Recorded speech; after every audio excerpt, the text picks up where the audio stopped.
नमस्कार मित्रांनो, आज तुमच्या ब्लॉगरचा वाढदिवस आहे तरी तुमचा ब्लॉगर पोहोचला होता जिममध्ये, कारण हर्षद मालकांनी सकाळी कॉल जिममध्ये पोहोचून मस्त असा हर्षद मालकांसोबत वर्कआउट संपवला आणि मी घरी आलो, कारण आता आपला पार्टीची तयारी करायची होती. त्यासोबतच काही मित्र केक घेऊन आले होते, त्यांच्यासोबत केकचं सेलिब्रेशन तर चालू होतंच, त्यासोबतच पार्टीची तयारी जोराने चालू होती आणि त्यासोबतच बिर्याणी काय भारी दिसत होती. मी पहिल्याच पंक्तीला बसून जेवून घेतलं. त्यानंतर आपल्या गावातली नेते मंडळी देखील शुभेच्छा द्यायला आली होती. त्यासोबतच मी थोडीशी मदत केली वाढायला. त्यानंतर सेलिब्रेशन तर थांबत नव्हते तेवढ्या. थँक्यू.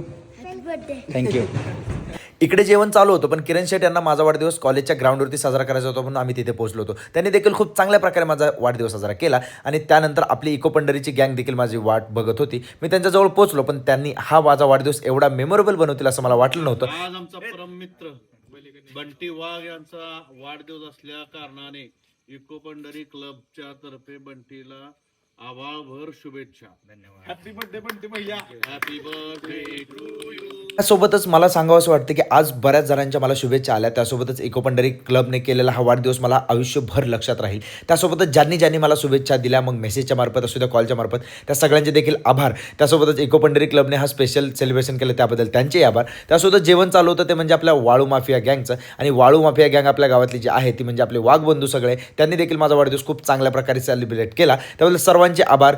चला तर मग भेटूया पुढच्या व्लॉगमध्ये.